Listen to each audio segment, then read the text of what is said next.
بسم الله الرحمن الرحيم ياسين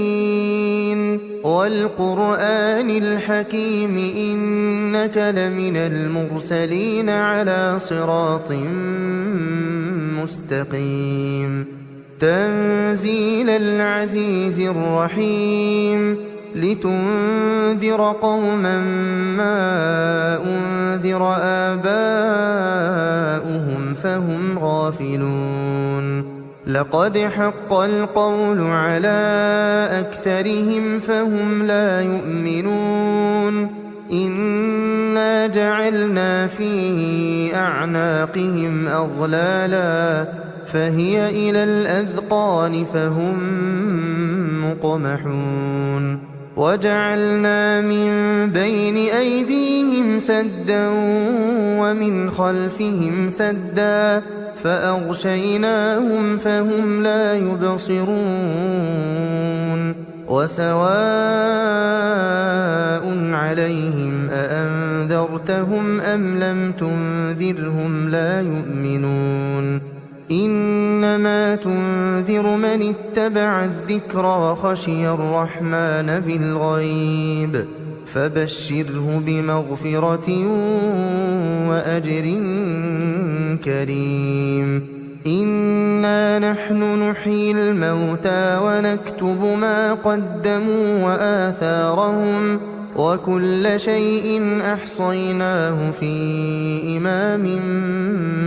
مبين واضرب لهم مثلا أصحاب القرية إذ جاءها المرسلون إذ أرسلنا إليهم اثنين فكذبوهما فعززنا بثالث فقالوا إنا إليكم مرسلون قالوا ما أنتم إلا بشر مثلنا وما أنزل الرحمن من شيء إن أنتم إلا تكذبون قالوا ربنا يعلم إنا إليكم لمرسلون وما علينا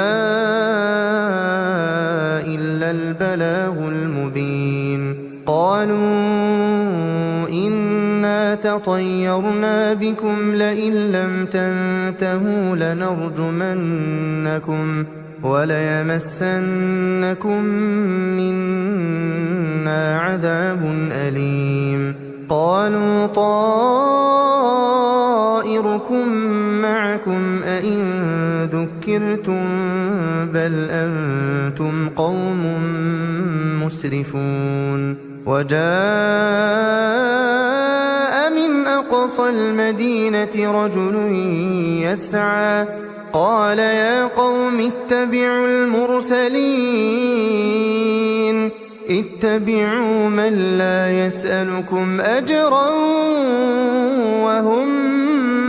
مهتدون وما لي لا أعبد الذي فطرني وإليه ترجعون أأتخذ من دونه آلهة إن يردني الرحمن بضر لا تغن عني شفاعتهم شيئا ولا ينقذون إني إذا لفي ضلال مبين إني آمنت بربكم فاسمعون قيل ادخل الجنة قال يا ليت قومي يعلمون بما غفر لي ربي وجعلني من المكرمين وما أنزلنا على قومه من بعده من جند من السماء وما كنا منزلين إن كانت إلا صيحة واحدة فإذا هم خامدون يا حسرة على العباد يا حسرة على العباد يا حسرة على العباد ما يأتيهم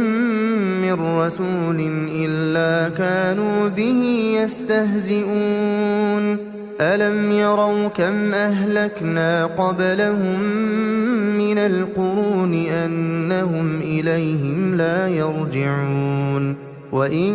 كل لما جميع لدينا محضرون وآية لهم الأرض الميتة أحييناها وأخرجنا منها حبا فمنه يأكلون وجعلنا فيها جنات من نخيل وأعناب وفجرنا فيها من العيون ليأكلوا من ثمره وما عملته أيديهم أفلا يشكرون سبحان الذي خلق الأزواج كلها مما تنبت الأرض ومن أنفسهم ومما لا يعلمون وآية لهم الليل نسلخ منه النهار فإذا هم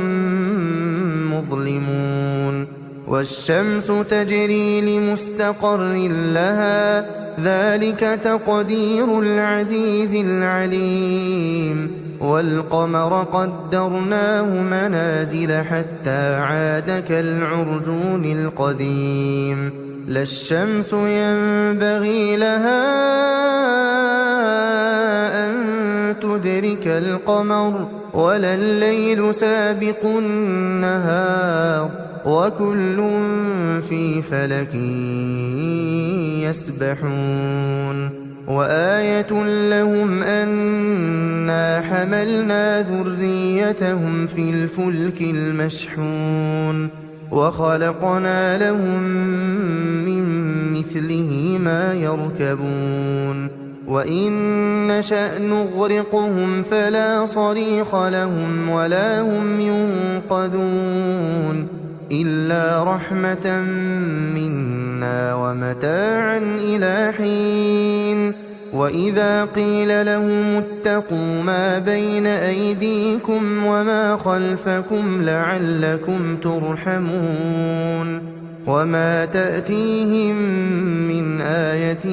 من آيات ربهم إلا كانوا عنها معرضين وإذا قيل لهم أنفقوا مما رزقكم الله قال الذين كفروا للذين آمنوا أنطعم من لو يشاء الله أطعمه إن أنتم إلا في ضلال مبين ويقولون متى هذا الوعد إن كنتم صادقين ما ينظرون إلا صيحة واحدة تأخذهم وهم يخصمون فلا يستطيعون توصية ولا إلى أهلهم يرجعون ونفخ في الصور فإذا هم من الأجداث إلى ربهم ينسلون قالوا يا ويلنا من بعثنا من مرقدنا هذا ما وعد الرحمن وصدق المرسلون إن كانت إلا صيحة واحدة فإذا هم جميع لدينا محضرون فاليوم لا تظلم نفس شيئا ولا تجزون إلا ما كنتم تعملون إن أصحاب الجنة اليوم في شغل فاكهون هم وأزواجهم في ظلال على الأرائك متكئون لهم فيها فاكهة ولهم ما يدعون سلام قولا من رب رحيم وامتازوا اليوم أيها المجرمون ألم أعهد إليكم يا بني آدم ألا تعبدوا الشيطان إنه لكم عدو مبين وأن اعبدوني هذا صراط مستقيم ولقد أضل منكم جبلا كثيرا أفلم تكونوا تعقلون هذه جهنم التي كنتم توعدون اصلوها اليوم بما كنتم تكفرون اليوم نختم على أفواههم وتكلمنا أيديهم وتشهد أرجلهم بما كانوا يكسبون ولو نشاء لطمسنا على أعينهم فاستبقوا الصراط فأنى يبصرون ولو نشاء لمسخناهم على مكانتهم فما استطاعوا مضيا ولا يرجعون ومن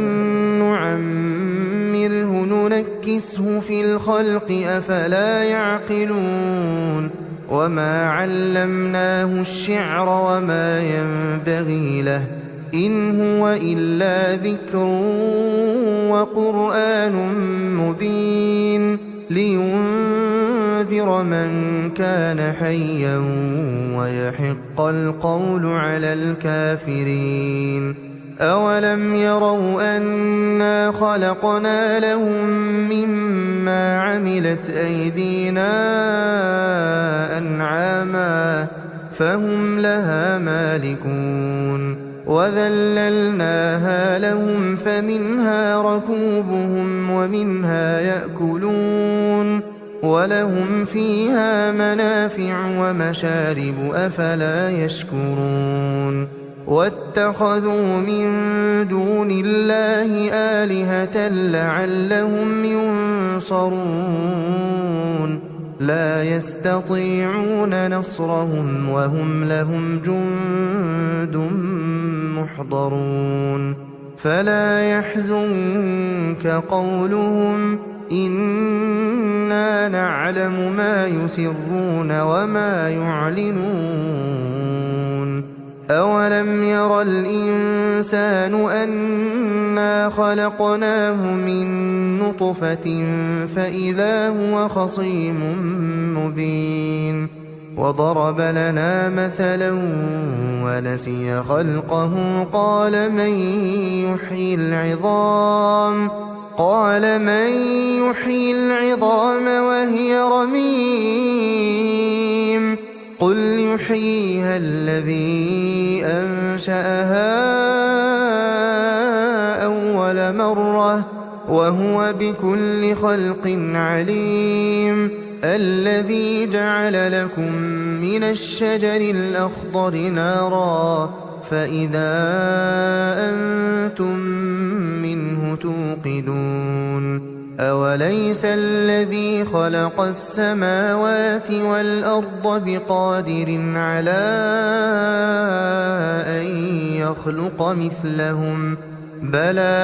بلى وهو الخلاق العليم إنما أمره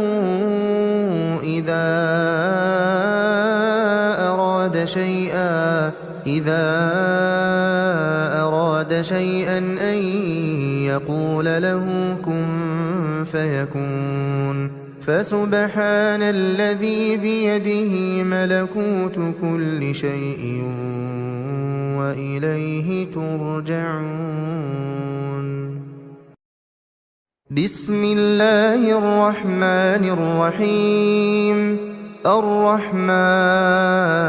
علم القرآن خلق الإنسان علمه البيان الشمس والقمر بحسبان والنجم والشجر يسجدان والسماء رفعها ووضع الميزان ألا تطغوا في الميزان وأقيموا الوزن بالقسط ولا تخسروا الميزان والأرض وضعها للأنام فيها فاكهة والنخل ذات الأكمام والحب ذو العصف والريحان فبأي آلاء ربكما تكذبان خلق الإنسان من صلصال كالفخار وخلق الجان من مارج من نار فبأي آلاء ربكما تكذبان رب المشرقين ورب المغربين فبأي آلاء ربكما تكذبان مرج البحرين يلتقيان بينهما برزخ لا يبغيان فبأي آلاء ربكما تكذبان يخرج منهما اللؤلؤ والمرجان فبأي آلاء ربكما تكذبان وله الجوار المنشآت في البحر كالأعلام فبأي آلاء ربكما تكذبان كل من عليها فان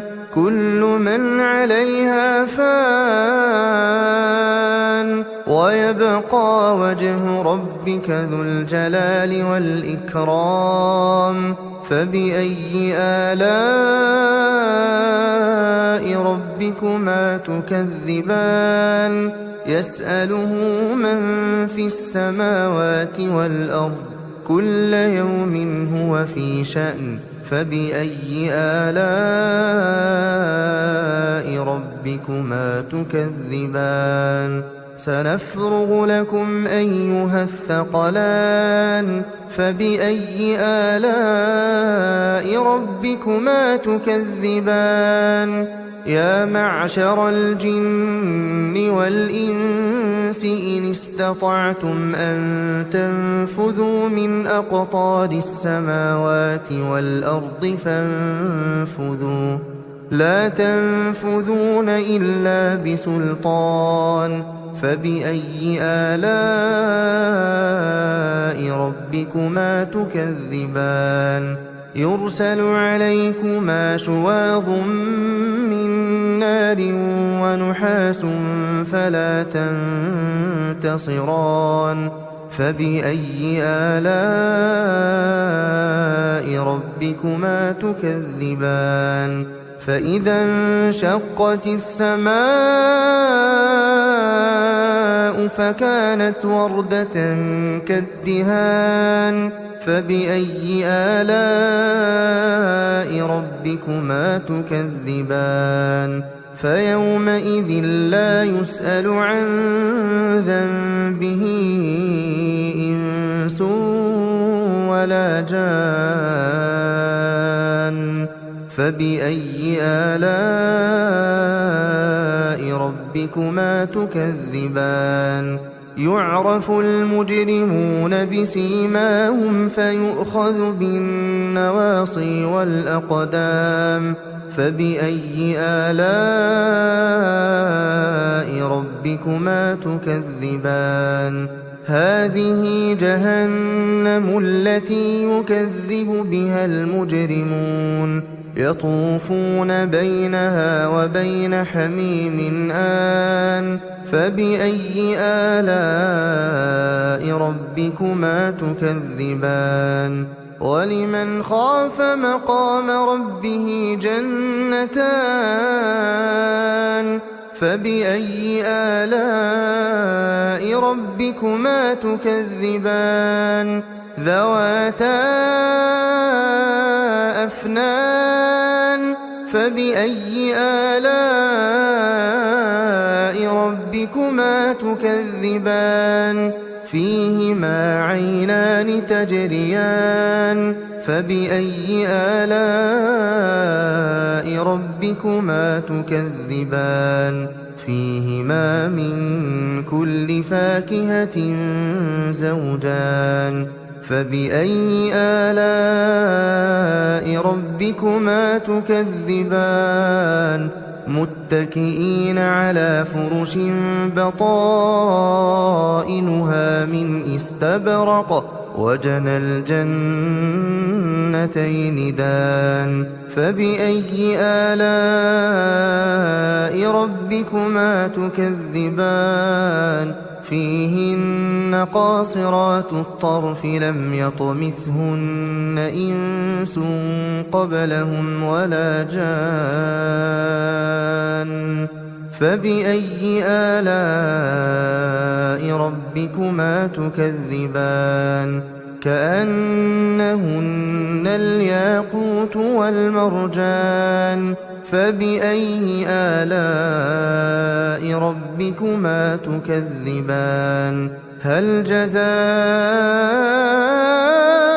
الإحسان إلا الإحسان فبأي آلاء ربكما تكذبان ومن دونهما جنتان فبأي آلاء ربكما تكذبان مدهامتان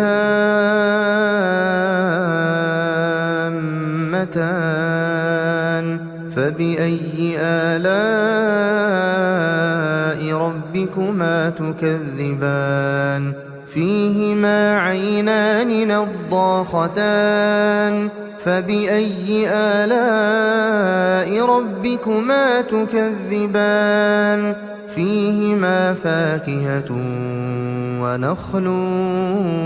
ورمان فبأي آلاء ربكما تكذبان فيهن خيرات حسان فبأي آلاء ربكما تكذبان حور مقصورات في الخيام فبأي آلاء ربكما تكذبان لم يطمثهن إنس قبلهم ولا جان فبأي آلاء ربكما تكذبان متكئين على رفرف خضر وعبقري حسان فبأي آلاء ربكما تكذبان تبارك اسم ربك ذي الجلال والإكرام بسم الله الرحمن الرحيم إذا وقعت الواقعة ليس لوقعتها كاذبة خافضة رافعة إذا رجت الأرض رجا وبست الجبال بسا فكانت هباء منبثا وكنتم أزواجا ثلاثة فأصحاب الميمنة ما أصحاب الميمنة وأصحاب المشأمة ما أصحاب المشأمة والسابقون السابقون أولئك المقربون في جنات النعيم ثلة من الأولين وقليل من الآخرين على سرر موضونة متكئين عليها متقابلين يطوف عليهم ولدان مخلدون بأكواب وأباريق وكأس من معين لا يصدعون عنها ولا ينزفون وفاكهة مما يتخيرون ولحم طير مما يشتهون وحور عين كأمثال اللؤلؤ المكنون جزاء بما كانوا يعملون لا يسمعون فيها لغوا ولا تأثيما إلا قيلا سلاما سلاما وأصحاب اليمين ما أصحاب اليمين في سدر مخضود وطلح منضود وظل ممدود وماء مسكوب وفاكهة كثيرة لا مقطوعة ولا ممنوعة وفرش مرفوعة إنا أنشأناهن إنشاء فجعلناهن أبكارا عربا أترابا لأصحاب اليمين ثلة من الأولين وثلة من الآخرين وأصحاب الشمال ما أصحاب الشمال في سموم وحميم وظل من يحموم لا بارد ولا كريم إنهم كانوا قبل ذلك مترفين وكانوا يصرون على الحنث العظيم وكانوا يقولون أئذا متنا وكنا ترابا وعظاما أئنا لمبعوثون أو آباؤنا الأولون قل إن الأولين والآخرين لمجموعون إلى ميقات يوم معلوم ثم إنكم أيها الضالون المكذبون لآكلون من شجر من زقوم فمالئون منها البطون فشاربون عليه من الحميم فشاربون شرب الهيم هذا نزلهم يوم الدين نحن خلقناكم فلولا تصدقون أفرأيتم ما تمنون أأنتم تخلقونه أم نحن الخالقون نحن قدرنا بينكم الموت وما نحن بمسبوقين على أن نبدل أمثالكم وننشئكم فيما لا تعلمون ولقد علمتم النشأة الأولى فلولا تذكرون أفرأيتم ما تحرثون أأنتم تزرعونه أم نحن الزارعون لو نشاء لجعلناه حطاما فظلتم تفكهون إنا لمغرمون بل نحن محرومون أفرأيتم الماء الذي تشربون أأنتم أنزلتموه من المزن أم نحن المنزلون لو نشاء جعلناه أجاجا فلولا تشكرون أفرأيتم النار التي تورون أأنتم أنشأتم شجرتها أم نحن المنشئون نحن جعلناها تذكرة ومتاعا للمقوين فسبح باسم ربك العظيم فلا أقسم بمواقع النجوم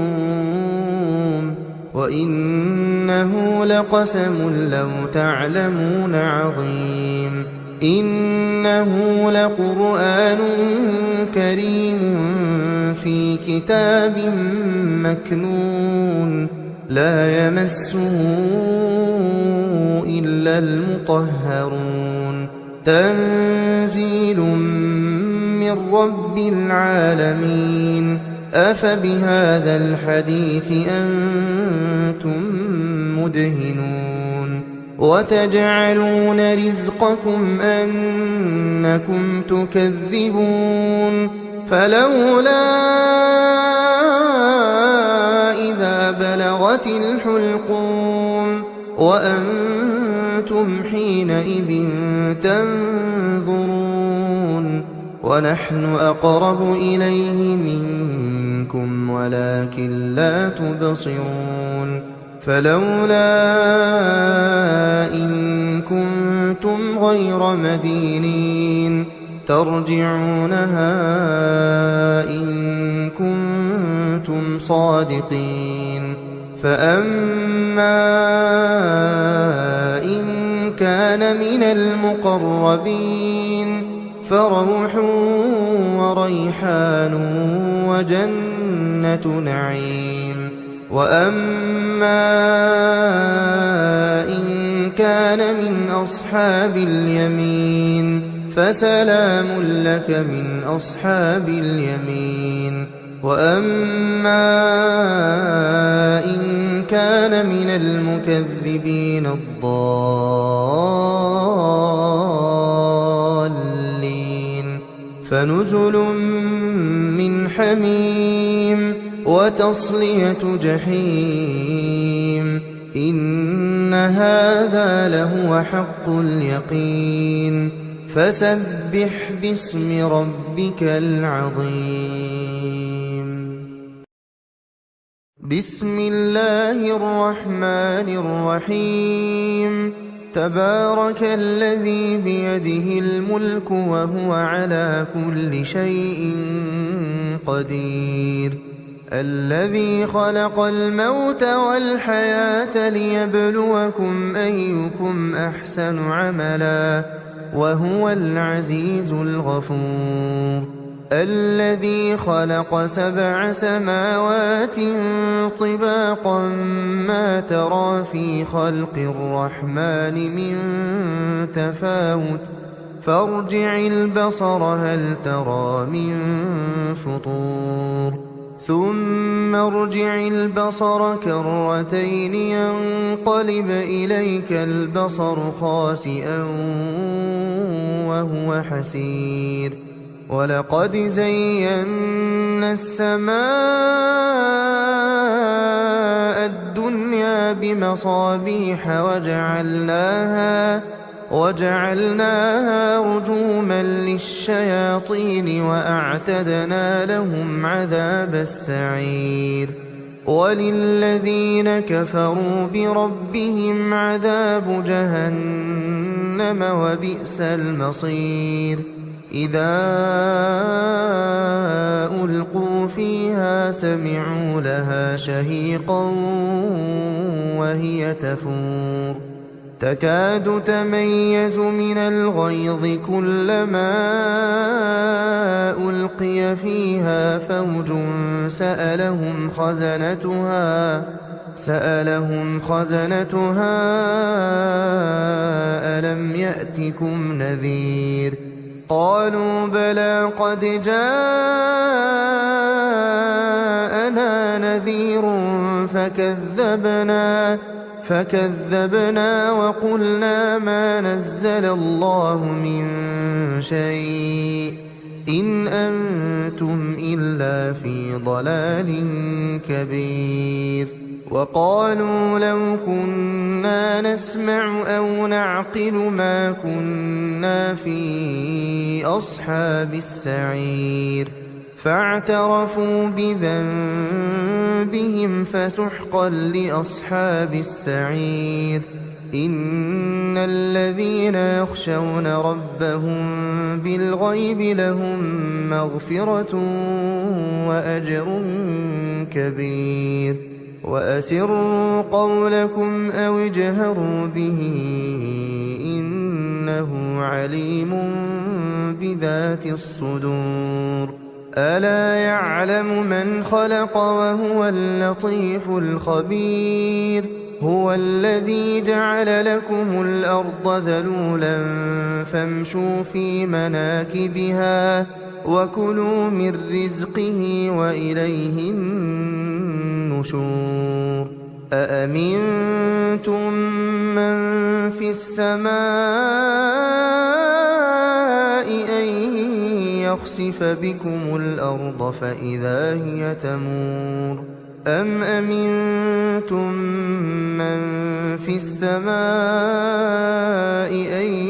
يرسل عليكم حاصبا فستعلمون كيف نذير ولقد كذب الذين من قبلهم فكيف كان نكير أولم يروا إلى الطير فوقهم صافات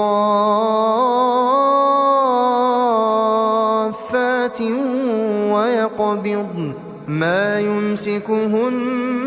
إلا الرحمن إنه بكل شيء بصير أمن هذا الذي هو جند لكم ينصركم من دون الرحمن إن الكافرون إلا في غرور أمن هذا الذي يرزقكم إن أمسك رزقه بل لجوا في عتو ونفور أفمن يمشي مكبا على وجهه أهدى أمن يمشي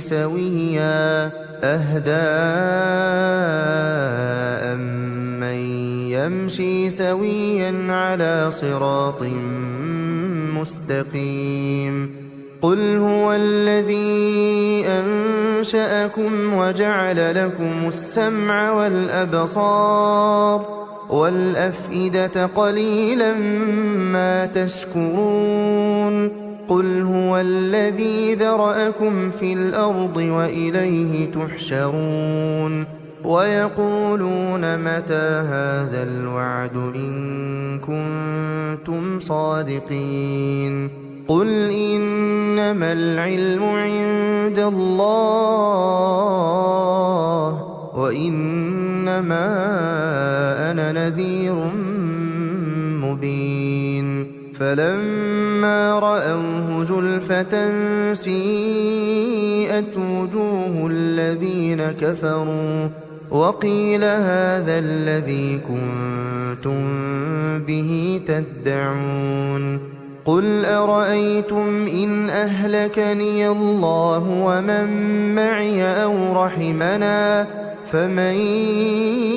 يجير الكافرين من عذاب أليم قل هو الرحمن آمنا به وعليه توكلنا فستعلمون من هو في ضلال مبين قل قل أرأيتم إن أصبح ماؤكم غورا فمن يأتيكم بماء معين